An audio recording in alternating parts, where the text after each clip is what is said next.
Welcome to the GameDev.tv Community Podcast. I'm your host KB, and I would like to introduce you to industry professionals and people who successfully made their path to the video game industry. I hope that you will enjoy the podcast and get useful tips that will bring you closer to achieving your dreams. Now, let's get right into the podcast. Let's start off with telling the fans a little about who you are, and we'll go from there. Sounds good. I am Alanna Linayre. I am the founder and lead dev at Toad House Games, which is also Team Toad House. Team Toad House is our community. We make visual novels that have to do with mental wellness. We try to tell stories that aren't usually told of marginalized characters. We do a lot of work with sensitivity readers and cultural consultants, and we always try to write our games in a way that people with mental illnesses can play them safely and not be triggered by our content. Wow, oh, that's a lot. I love that so much. Yeah. No, that's good because not a lot of people do that, and mental health is really important nowadays, especially with COVID. It's like we have to understand the process that it is and help people understand it more by telling maybe stories like you're doing with visual novels. So let's go into how you got started with game development, though. What was like that moment where you were like, I want to be in game dev? And then if we can go back farther than that, like when did you start getting into games? Sure. The moment I wanted to be in game dev was I got into a car accident and I had a lot of time to think because I couldn't really do much else. Yeah. And I realized I didn't like my current career. So I was an actor, like professionally. Oh, what? Yeah. I didn't know that. I was an actor from age like 12 onward. And especially in my early 20s, it was my bread and butter. I was obviously a waitress because everyone's a waitress when you're in between gigs, and then an actor. And when I was sitting there thinking, I was able to see that I didn't really enjoy it anymore, that I didn't, I was like self-sabotaging. I wasn't showing up to my auditions on time. I could tell that I wasn't as happy as I thought I was doing it out of habit. So I figured, well, if I could choose any other career, what do I do? Do I go back to school to be a lawyer? What do I want to do? And I think that humans are natural storytellers, and stories can be very powerful. And I remember being a teenager and listening to music and thinking a song was like written about me for me because it felt so close to my heart, and people need that type of art. And so I wanted to create that type of art. So I tried my hand at game development. And as for video games, they've always been a part of my life, as with most game developers. It's like, when did you play games? Oh, forever. I don't even remember the first time. Yeah, forever and a day. Exactly.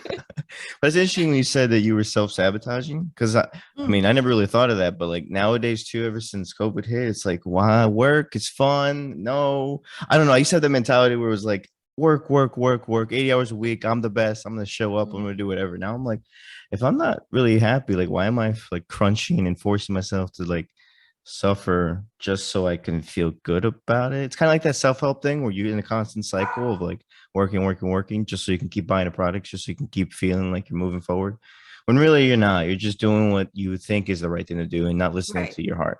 So how did you get over that self-sabotage? Like, when did you realize like, oh my gosh, I'm self-sabotaging? I guess I think it's hard for people to realize that moment.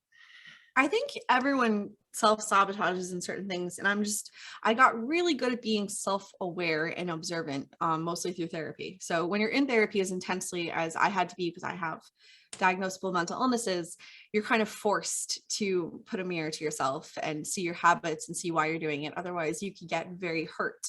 So I have bipolar disorder. So bipolar disorder has generalized, it has two cycles. It has mania and it has depression. And it can get really, really high and really, really low. And in those peaks, you can get very hurt. So to mitigate harm, you kind of need to be able to see these cycles and recognize these cycles kind of like right as they're coming on. So for example, I know there's a handful of things that when I do it, like if I'm up at 2 a.m. and I'm about to throw down $500 I don't have on fitness equipment, I'm probably about to enter a mania cycle. And so I have contingency plans for when I recognize these certain key indicators that I'm about to go into a cycle. Yeah, right. So I, for example, with mania, put away my credit cards and I have whole plans for these things. So I had to be really, really aware of my habits. And in that, I also had to be really, really aware of my environment and surroundings and the people I was around, and be really honest with, does this person's environment habit serve me anymore? Or is it an old habit? Is it keeping me unhealthy? And it was hard, but that's kind of where I got here or how I got here. Usually it's not easy. That's why most people sometimes can't get over that step. But hey, you did Mm. it. That's awesome. Yeah. And then, so the thing though, buying $500 of fitness equipment, is that really a bad thing? It is, because $500 is a lot of money. That is a lot. I don't know what we're buying, like a whole gym. Like, Well, and fitness equipment's very expensive. But the thing is, like, if you're throwing out $500, to some people that might not be a lot. To me, that's a lot of money. You need to do your research. You shouldn't be making $500 impulse buys unless you are a millionaire. In that case, I guess, have at it. Yeah, because then for them it's like coffee. $5. Yeah, exactly. Yeah. But for me, that's yeah, that's a lot. Yeah. No, yeah, anything like, yeah, like $500 is like, what am I really buying? Is it going to be beneficial? But no, yeah, that's interesting that you build like contingencies, like plans to avoid those moments.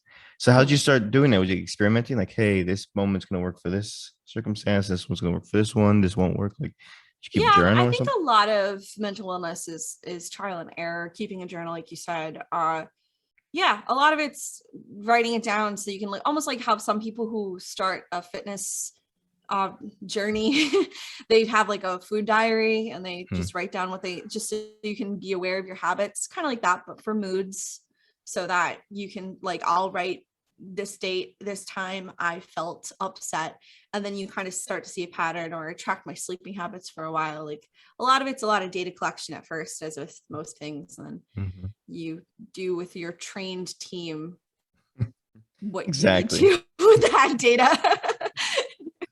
Do you feel like any of this is like correlated into your game development habits, where you like take data and like process it? And I mean, game development is all taking data and processing it. I play test the hell out of our games. Originally, Call Me Sarah, which is our game coming out next year, was a narrative adventure, kind of like in the style of Night in the Woods, like where you actually move the character and such. And the first round of play testing, everyone was like, this is great, but I wish it was a visual novel. I'm not really enjoying the moving aspect, but I really like the story and the choices. Why isn't it a visual novel? And what's funny about that is visual novel is my favorite genre. So when the people said, why can't you make visual novels? I was like, you want to? Yeah, you want it yeah, because it's cool. happening. I'm happy to. I didn't think anyone liked them, but apparently it was my own bias. Isn't that interesting how you think like people don't want it, but in reality they really wanted it? Yeah, well, you don't think that people like the same things as you. So if, like, I really like visual novels, but I thought that it was like this is not what the cool kids like. What do you guys want? That's how I felt about your tweet about going down the aisle with Dearly Beloved. I was like, no, nobody would like that. And then you were like, you did it. And I was like, no way. No, that's the best thing ever. I bet that was the most like amazing moment you ever had in life. Right? Isn't it great? And it's I mean, isn't that how a traditional church wedding starts? Like, dearly beloved, we gather here today. Or is that a funeral? I think it's a church. I think it's not a church, a wedding. Only been to one wedding, so I think maybe we gather here. One of them. We gather here today to celebrate love. That's awesome. That's also one of the greatest songs. I don't know, when you hear that, the piano of the Dearly Beloved, it awakens something inside of me. I'm like, Kingdom Hearts. It sets you up for an emotional day, doesn't it? It does. You're like, so it's gonna be a great day. So going back to the game dev. So did you when did you start learning game dev? Was this high school, college, on your own when you were younger? No. 2015 or 16. Yes. So this is after you were like, I'm not gonna be an actor anymore. Yeah. Gotcha. So then what did you do there? Like, what was that moment where you were like, okay, I want to do game dev. Where do I start? What do I do? What's happening? Because it's a lot. I made a lot of mini little games. Like, I made Pong. I made like a side scroller, just like, simple games to see what I liked. I tried my hand at different types of art. I tried my hand at different types of coding. And sorry, my Discord's popping off. Let me turn this notification off. Oh no, off. You're all good. Are you hearing that? No. Oh, thank goodness. My goodness. I know how distracting that could is be. Just like boom, boom, boom. And you're like, wait a minute, what's happening? There, I have it off now. Sorry. Okay, so I made a bunch of little mini games and I tried my hand at different types of languages and different types of art. And I basically started to trade my acting skills for game dev experience. So I would go to my friends who were making games and said, I used to do voice acting. So I'm a professional voice actor. I will voice act for free if you teach me how to blank, if you teach me how you did that game art, if you teach me how to code, if you let me QA, if you whatever. So I traded my skills for like bit positions Yeah, in you're their like games. it's And different then currency. I like it. right. And then one of the voice acting things I did was we made, it was almost like a weekend game jammy thing, and it was just a demo, but we called it chapter 1 of Bending in the Ink Machine, and then it blew up. And so I was part of the OG team and I was working on all aspects there, and that was a 1.5-year crash course in how the game industry works. And so I was able to take everything I learned by watching Rooster Teeth and Bending the Ink Machine and that team, and the Comic Cons and conventions and all the processes and the phone calls and, you know, everything that goes into having a viral game, take the good, take the bad, figure out what I want to do and start my own studio. Wow. That's you went all out. Yeah. Did it seem overwhelming? You were like, this is so much information Constantly. to take in. That's how I feel still. It's like, what, there's this new programming language, there's this new engine, there's this update, everything you thought you knew, you don't know anymore. So what engine did you use at the time when you were making those small games? Bending the Ink Machine's made in Unity. I wanted to try different engines too. So I made a couple little games in Game Maker 2 I really had fun with. That was where I made Pong and side scrollers. I played with Unity a bit. But I ended up falling on RenPy and falling in love with RenPy. And I've been using RenPy ever since. It's such a powerful tool that has a really undervalued reputation. People Yeah, I think mean, I've never even heard RenPy. of it until you said it. So RunPy? RenPy, yeah. Pi is in Python. It's for visual novels. It's such a powerful little engine. Oh, that makes sense. Yeah. It's free. It's very, very popular, especially among women and girls getting into game dev. So of course it's not taken seriously. And it's visual novels. So of course, again, it's not taken seriously. Visual novels Why do are people not like visual novels? because they're a haven for like, okay, so first of all, there's a big thing of like, I disagree with this entire debate, but is a visual novel actually a game? Because it's a choose your own adventure book, right? Well, you're interacting with it, so it is. So yeah. I don't even know why the gatekeeping's there, but some people feel very passionate about that. And then it's what? I know. And then it's a great place for stories that aren't often told. So often the stories are LGBT or women centric. And then of course the stereotypical gamer, which isn't even accurate, but what we think of as a stereotypical gamer comes in and says it's not Dark Souls, therefore it's not a real game, and it's a whole. But is that even a typical gamer? Because I don't even play that much Dark Souls. There is no typical gamer. It's just you find a game you like and you play it. There you go. You're a gamer. Yep.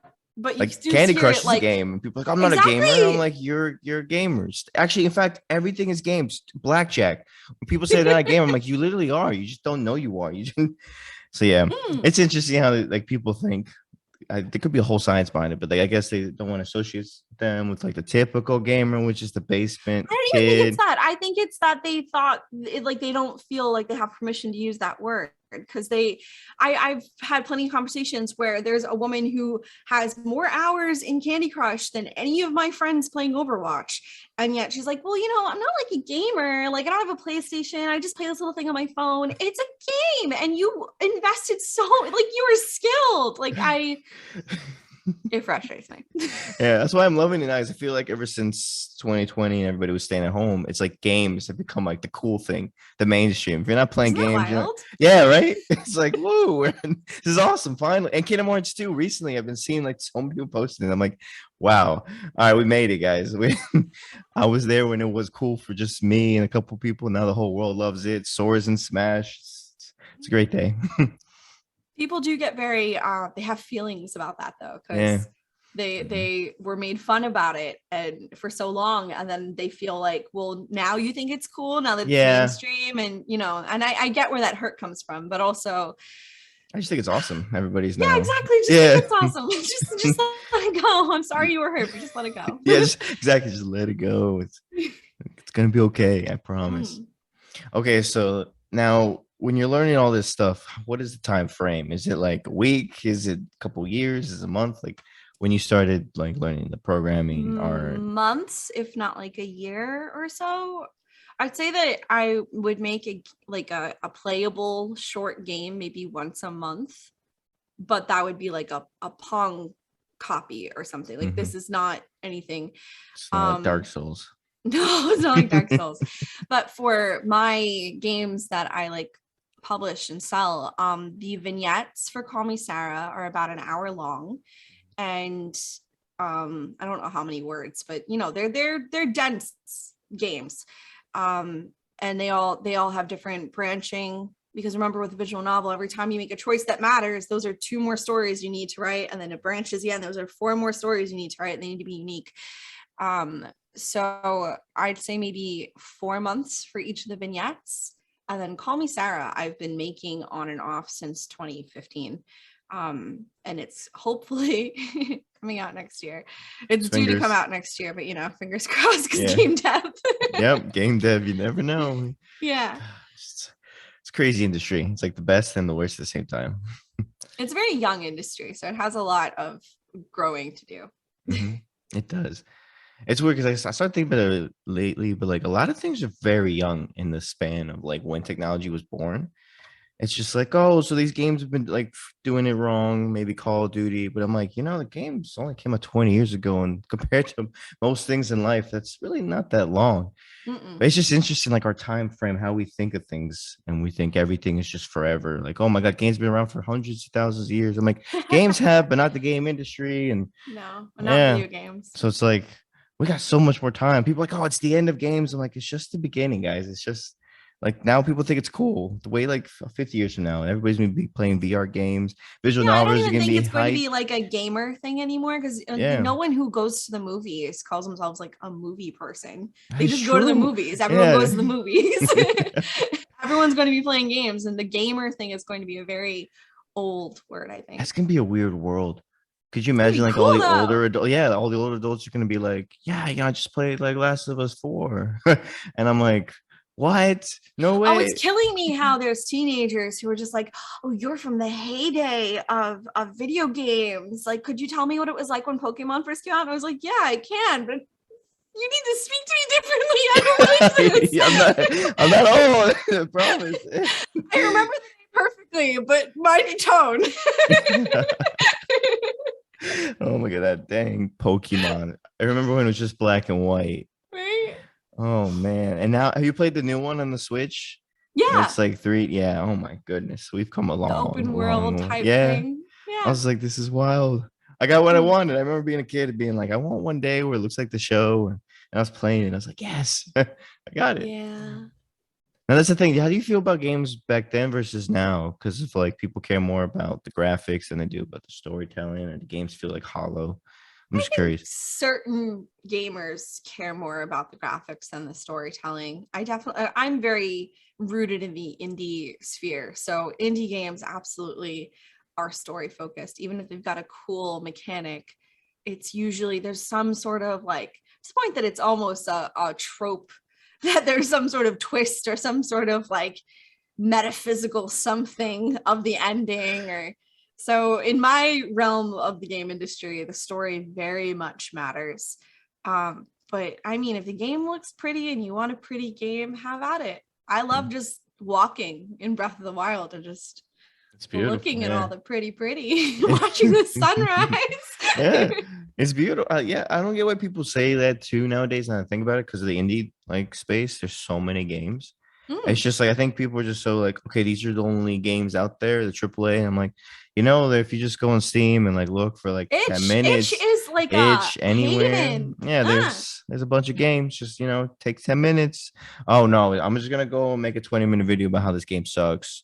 Yep. And I literally, some of my friends, we have the same conversation like every day. It's just like, oh, Last of Us 2 wasn't as good and this and that. I'm like, yeah, it kind of actually was. And then I'm like, okay, we talked about it for like 2 or 3 weeks now. Can we move on to something else? Have you guys tried this game called Kenua Bridge of Spirits? It's a great game. It's pretty beautiful. It's kind of, and then like, no, I wouldn't. Maybe I'll try it out. And they never touch it. I'm like, it's right there. I understand it because there's something comforting. You know that game, you know that controller, you know that, like, you know, when everyone's so stressed out, they only have so many spoons to learn It's something true. new. I get it. And with indie games, it's hit or miss because you know, indie games, there's no standardization. Like, there's so much that goes into bringing a game to console that it's almost guaranteed it's at least going to be entertaining. Mhm. But with an indie game, you can waste 4 hours in it and just feel like you had junk food, like you're not enjoying it. Mhm. But there are tons of amazing indie games that, like, if you do a little bit of research, you can get these lists and play those, and then you get to be the cool kid who knows Yeah, about the indie game when no one else exactly. does. Yes. One of the And then first. 10 years later, you'll be like, finally. Like one of my friends never played Kingdom Hearts. They've been Yeah. playing since June. They've already made it to 3. They've been playing all the games. And they're like, this is the greatest thing ever. I'm like, I told you. I told you. I don't lie. But yeah, no, that's awesome. And so let's get back to your game development journey. Like, so for someone who's like starting out and it's overwhelming, how did you like manage all of that? Did you say this month I'm going to study programming? This month I'm going to study that, leading up to like And a that's too goal? big. I Yeah. think you really need to break it down one foot in front of the other. Like, say you want to make a Mario platform type game. Like, you have to be really simple because a lot of people go into this be like, I'm going to make Breath of the Wild. Yeah. It's like, okay, well, step one, what part of Breath of the Wild do you want to make? Because you don't just make a Breath of the Wild.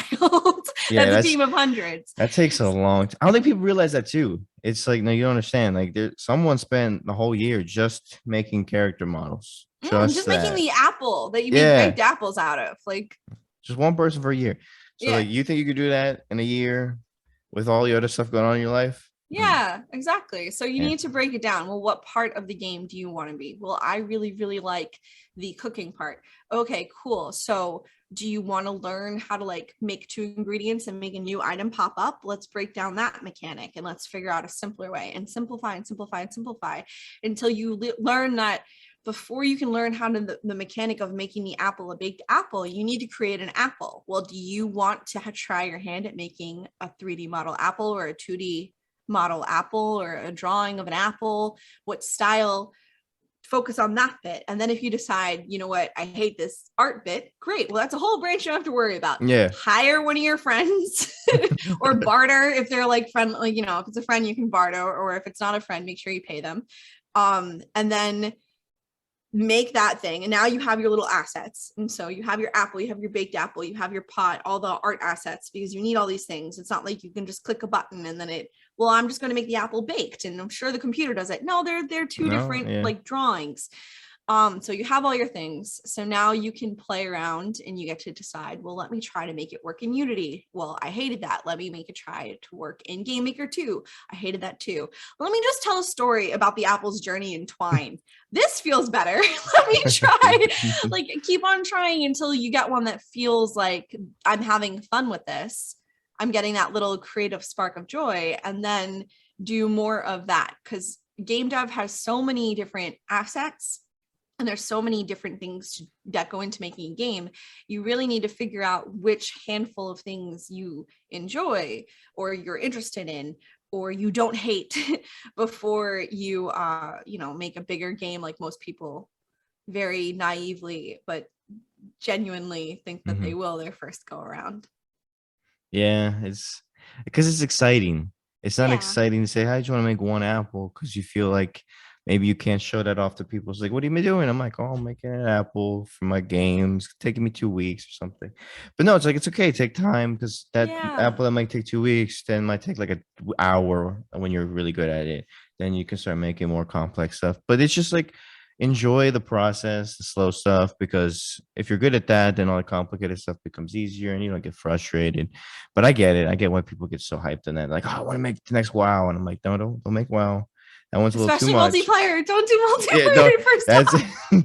Don't make That's a joke in our don't make WoW because that is like the next league. It's like, oh, you just want to make it, Legend of Zelda, but now we have to add servers and you have to add all Yeah. this and stuff. So okay, so then you did all that. So that game jam experience, how did you how were you able to take all the stuff from that and like apply it to what you're doing? Like, did you have like notes or did you just kind of like visually take it in and be like, okay, this is what game dev's like. I'm ready to start I my studio. think it's kind of like Legos. Like, Mm. remember when you were a kid and you got the big I'm still a Legos? kid. Like, not like a little kid, a little shorter than we are now. Exactly. The big flimsy soft plastic ones that Oh like they're yes. this big for each piece, like Mhm. those Legos. I don't even think they're Legos, but the little kid ones, the Yeah, the preschool Legos. ones. Yeah, yeah. Or So that you just blocks. Yeah. learn to you learn to put them together. Like, you're not building anything. You're literally just putting the Mhm. pieces together. And then you build a wall, and then you build a house, and then you get the smaller Legos and you start learning to build a house with a door and a house with a window and a house with a roof. And then someone gets you a really easy beginner kit and you make like a bionic or something. And now you're in your 20s and you're making the big Star Wars models of Legos. It's like it all kind of builds upon itself. But if you were to give a baby, choking hazards aside, the Star Wars Gotta be model careful. kit, it has the instructions in it. But even if the child could read it and comprehend it, the child doesn't have the skills for it yet. And I feel like a lot of adults, because we're adults, we get very frustrated knowing that we have to suck for a bit before we get better. You really do have to be bad for a very long time before you're good. And if you're frustrated with being bad, that's good, because that means you have good taste. Because if you were just starting off and you're bad and you like what you're making, be proud of what you're making, like what you're making. But if you Yeah. think what you're making is good in the beginning, it might be that you've bad taste. Yeah. It might be that you're Dang. fantastic. Calling everyone out, You being might like, be the your thing is Mozart of game crap. No, development, yeah. but probably not. You're probably not the Probably not. Mozart of Yeah. game development.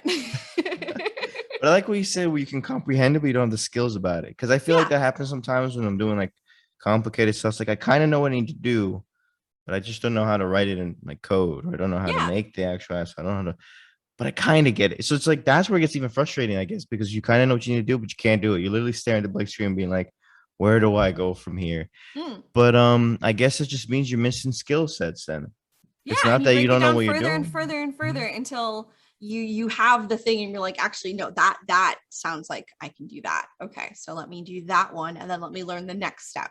You really do need to break it down into bite size, even if it's just, I mean, some of these programs are really annoying to even download. Even figuring out how to Oh yeah, download and get Unity to work, step one.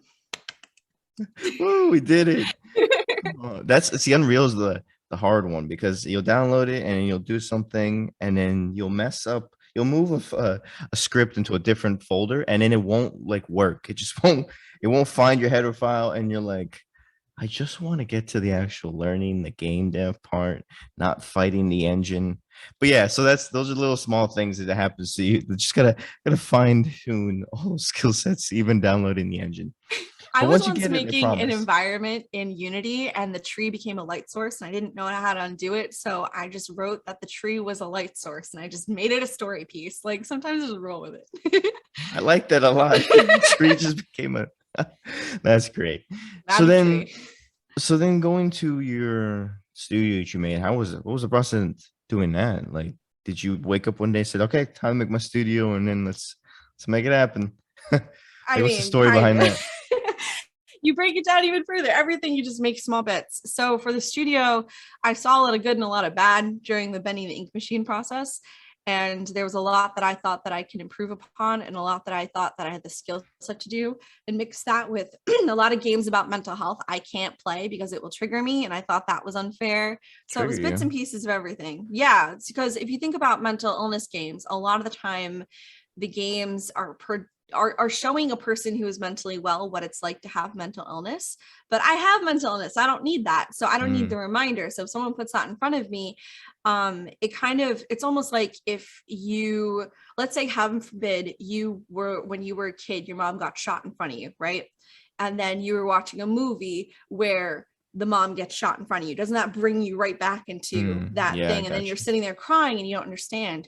Well, for psychosis and mental illness, when it's shown in a game, you're showing me something that I actively deal with every day, and it's not fun for me. It's like, this is my everyday life. This isn't fantasy. This isn't fun. And you're trying to make a game about me that I can't play.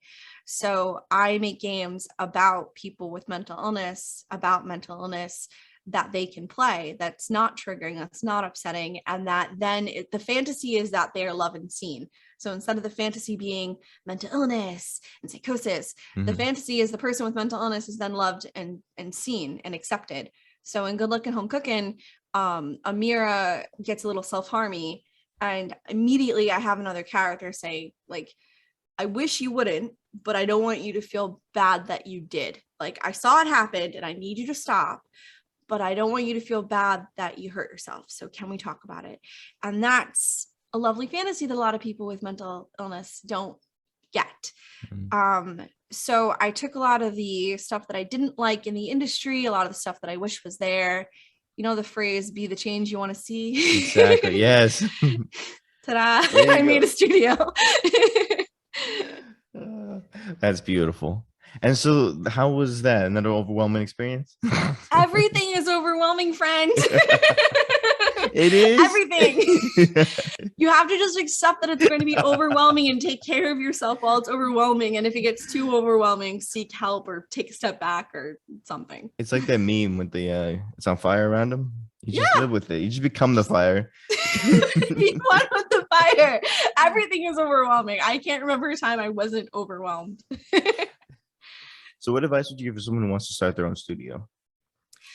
I suggest that they have experience working on other people's games before they dive into organizing and being the boss of other people, because you need to know a little bit of every aspect. So even though I'm not great at art, because I worked with artists in other games, I know I'm learning, and I know how to interact and talk with artists. Therefore, I was able to hire artists. But like, if I didn't know how to produce, if I didn't know how to keep a timeline, if I didn't have experience with someone telling me what to do and knowing what felt good and what got the job done versus what created upset, it's very difficult. People are difficult. People are hard, and people all come with their own baggage.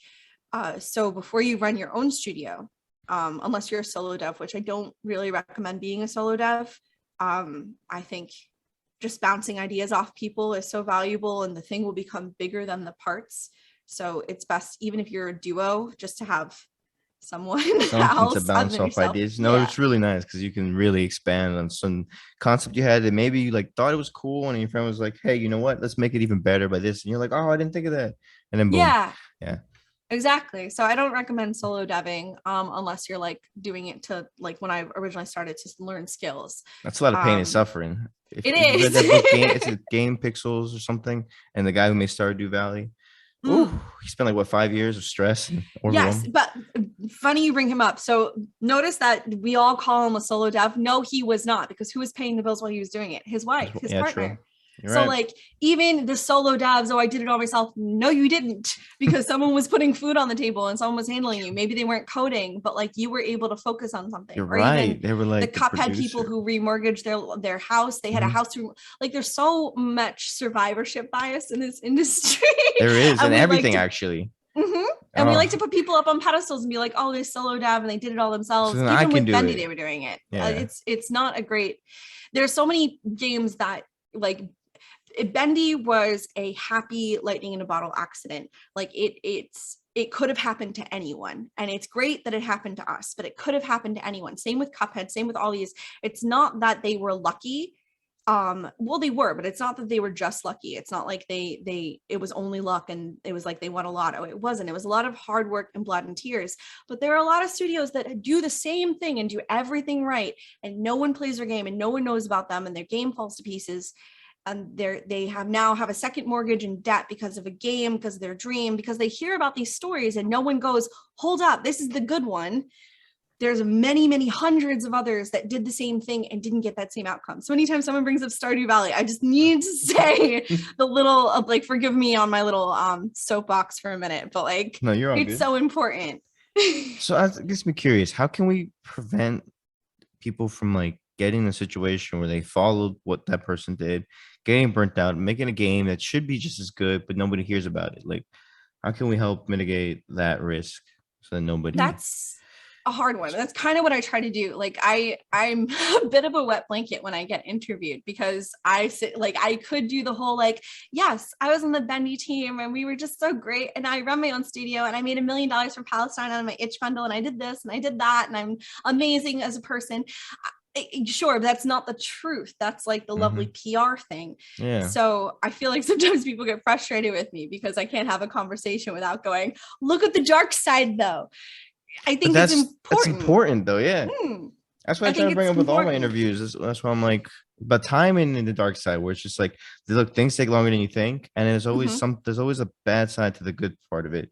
And if you can learn to mitigate both of those and learn to deal with both of those, then yeah, it's fine. There's an industry for you, but don't go And rarely blindly. is it a personal failure. Like I Yeah, learned this in acting. So acting is all a numbers game because you'll only get 20%. Even if you are union and you are only going for the jobs that are 100% perfect for you, you're going to get 20% of them on average statistically. And you don't go for just the auditions that are perfect for you. You also go for the ones that you're slightly perfect for. Maybe they're looking for someone a little taller, but you throw your hat in the ring or whatever. It's a numbers game. You just keep on auditioning and keep on auditioning, and then you hope to eventually land a role.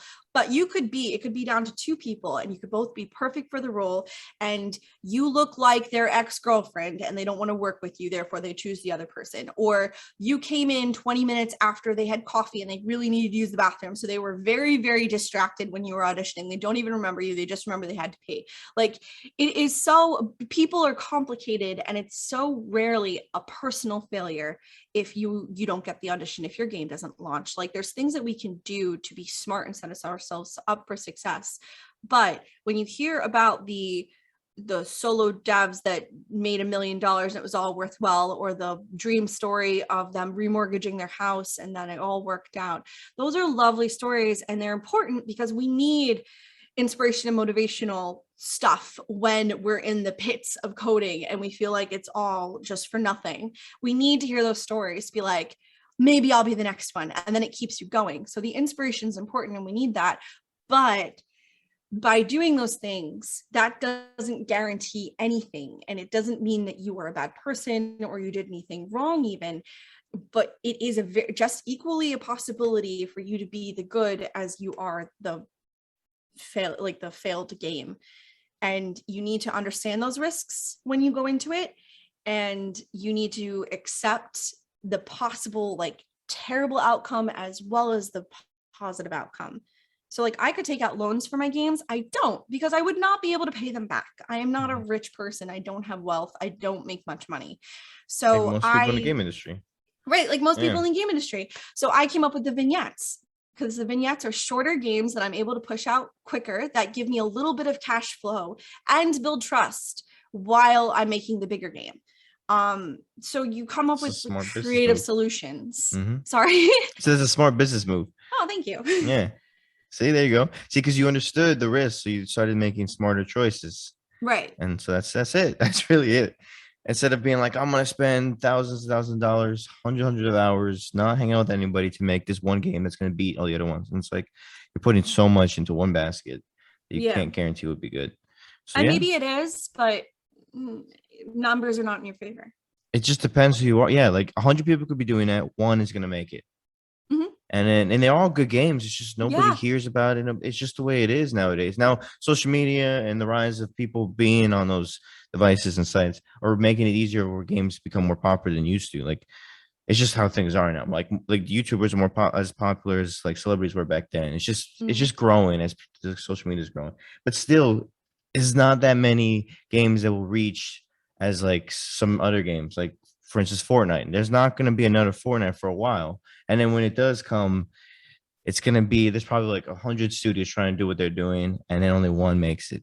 So And there it is is an what it is. extreme emotional toll as well. Like for Benny the Ink Machine, our lead artist and our lead dev ended up in the hospital with heart palpitations because it was just so stressful and so overwhelming, and he wasn't taking care of himself. Hmm. It's a lot, and for it to come at you so quickly when you do get success, like whether you fail or you're successful, it is a lot, and you really need to have things in place to protect yourself, to keep yourself healthy, to ground yourself, for the good and for the bad. It's not just, I'm going to create the game, I'm going to be the next indie darling, I'm going to be a millionaire, everyone's going to love me, know my name. It's so much more than that. Yeah. I mean, at the end of the day, maybe that's just not the healthy perspective to have. Maybe you don't want to need to be a millionaire or be the number one famous person in the world. Maybe just make something that you find that the world needs, create it, have fun making it, push it out there. If people love it, they love it. If they don't, then make something else, or just be happy you made it. I think we're so Yeah. built on this like idea to just continually become this popular person in the world, Yeah. like have all the money. And it's just like you don't need to. Like, who said that had to be the way to be successful in life? Like, always people say like, oh, you made it, you're successful, now you should be happy for the rest of your life. I'm like, that's not really how the world works or your emotions work. Like, because then you start buying more stuff, and then that stuff, then you reach a point where it becomes stale. Like, you're like, oh well, whatever, like I got 5 Lamborghinis now, I'm poor. And it's just like, you're missing the point. Like, when you play a game, it's fun because everything's new and refreshing. You know the story, but like sometimes I remember when I was younger, you just play a game, you have imagination. So like, hey, I would play Lego Star Wars and create my own character, make my own story, and it's like that was fun for me. So why can't you do that the same with life? Like, make things fun. Go out there and make this game as like a quest and a challenge, but also you gotta like get materials and you got stuff. Like, nothing happens all at once. So how do you keep yourself from like getting maybe stuck with like, I need to do things quicker, I need to push this out, or are you ready? Like, you know what, I'm gonna take this long, and that's how long it's gonna take for me. I don't give not deadlines, release dates until the game is done, until the game's in the final post-production. We're just play testing it the last stages. Like, we play test through all the stages, but like the final, just making sure everything doesn't crash. I am fortunate that I don't have a publisher that needs milestones at a certain time, or anyone like giving me money that I need to answer to.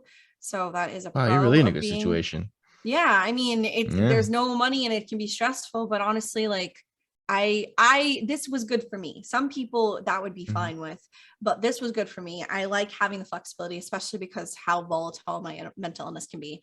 I like being able to take 2 weeks off because I got married. I like being able to figure stuff out. But that said, because of that, I also have a day job where I'm a nurse's aide. So like, I have to do both. Um, that works for me. So I found something that works for me. I think you need to know yourself really well, and you need to be very realistic and honest about your situation. I have no kids, so it's okay if I like, if you've got children, that's a whole different thing. That Like, is a whole different park. Yeah. yeah, if I have mashed potatoes one day for dinner, I'm good. But Yeah. I can't just give my kid mashed potatoes for Yeah. You're like, dinner. just eat mashed potatoes. You'll be fine. Yeah, you'll I'm be gonna fine. Here's some go. Cheerios. Mommy didn't sell a game today. Yeah, we're struggling. Yeah, you can't do that. Yeah. So you really need to know your own situation, your own everything, and figure out what's best for you.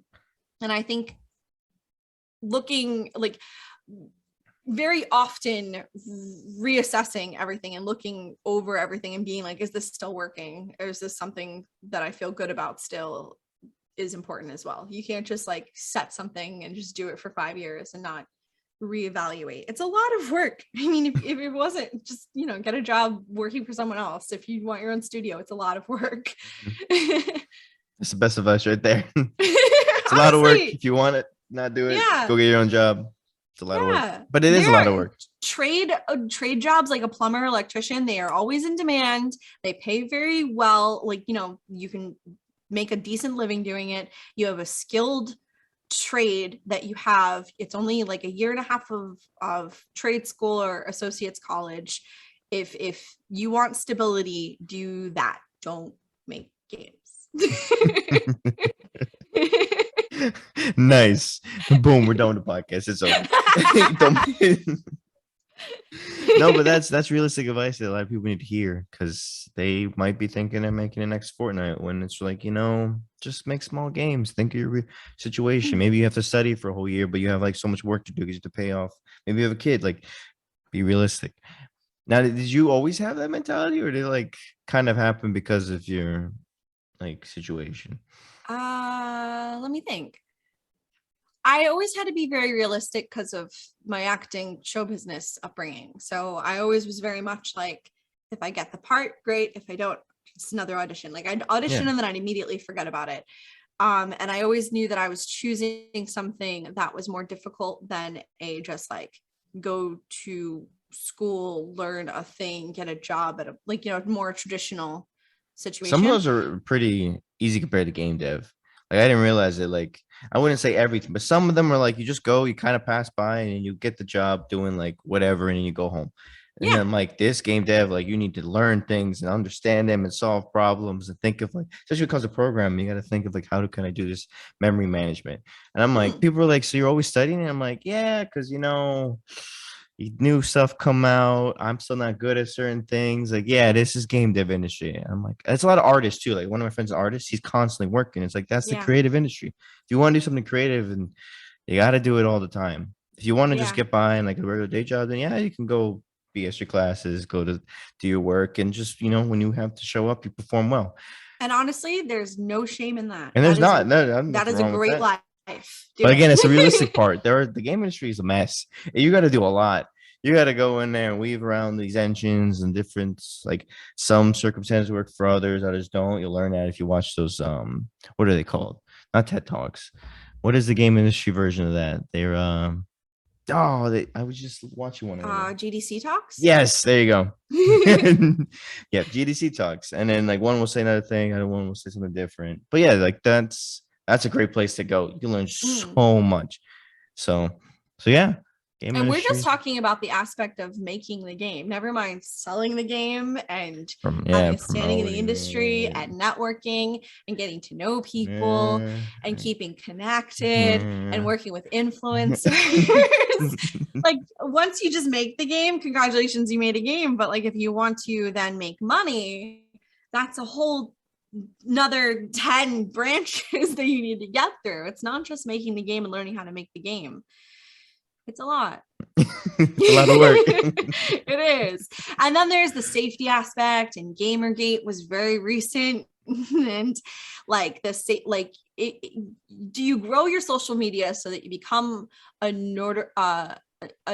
notable person, so that Mhm. you have more eyes on you, so that you can sell your games, but then also risk your safety when you're out, not even at conventions, if someone recognizes you just in a city, or if people are showing up at your house or giving you like death calls on your cell phone or threatening, like people get weird and internet is weird and the game industry doesn't have many protections in place. So do you sell your soul to make $1 million and be an indie darling, or do you balance it? You have to figure out what's best for you. And if you Yeah. really do want that fame and fortune, be very realistic of what comes with that, because it's not just fame and fortune. It is, you are giving up a bit of your privacy. You are giving up your ability. I used to use Twitter when it first came out in like 2009 as just Yeah. like a little random thoughts diary. I can't do that anymore. I have to be very mindful about what I post. I have to be very mindful that there's no personal information in the photos I post. I have to be very mindful of when I do things and how I say them, and will it be taken the wrong way. And if someone was reading this with the intention of harming me, can they get to me, or can they twist this in some way? Or if this was read out loud in a podcast, will this be seen as a negative thing that will then affect my company and therefore the people I've hired? Will the people I hired, do they have a social media history where they said something horrible in the past, and now I have to be like, hey, I can't work with you because when you were 15 you were dumb on Facebook? Like, it is so much to think about. And then if you don't have the company and the money behind you as well, and you're just like a lovely little poor indie, just know what you're signing up for. Dang. Like we said before, it's pretty overwhelming. It is. Yeah. But no, yeah. So okay, so somebody just heard that. How can you turn them back onto the game industry? Be like, okay, I can do this. I get to make stories that make people feel seen and help them live their best life and get through the worst parts of their life. And forever, for those people, will be part of why their life was good. At the end of their life, when they're like thinking back and being like, remember when I was 22 and I was going through that really rough patch and I played that game and it made me feel good and, made me feel like being a trans woman wasn't all so bad. And I was able to do it because I played role for confidence, and I feel good about myself now. And I had a wonderful full life. I'm like this part of their life. I'm not saying I changed life, but this part. And I helped with this minute part. And that makes me feel amazing. So as long as I can keep doing that, like, I don't need a Lambo. I don't even care for cars. I have a moped. Well, maybe one day you'll get the nice fancy moped. I'll get a Vespa. Yeah, and on the back of you said change, then your lives might new, but it was meaningful. Exactly. But no, that's it. That's the real reason at the end of the day. I think that's when people find full fulfillment, when they find like the purpose you have, where it's just like, I just want to help people's lives, no matter how big or small it is, and doing it with games because I love games. That's exactly. I had a woman email me after Good Looking Home Cooking come out, and she said that I didn't realize hitting, like punching, not cutting, but punching myself was self-harm, and I didn't realize that's what I was doing, and now I'm in therapy. What? Wow, that's wild. Amazing. And she's going to grow and do so much for herself. Like, see, she played this game that we made. Like, come on. There's such power in that. There really is. And then soon, when everybody's a gamer now and nobody says gamer anymore, they just go play games. They'll be experiencing all these things you've done, and it'll change their lives. And then maybe one day, you never know, somebody will be a huge announcement like, she changed my life, and you'll become famous. Yeah. But you don't need that. But you never know. Like, you never know what could happen in the next 50 years. You just don't. Yeah. Or you inspire so many people to lead the charge, to like make the world better because of your game.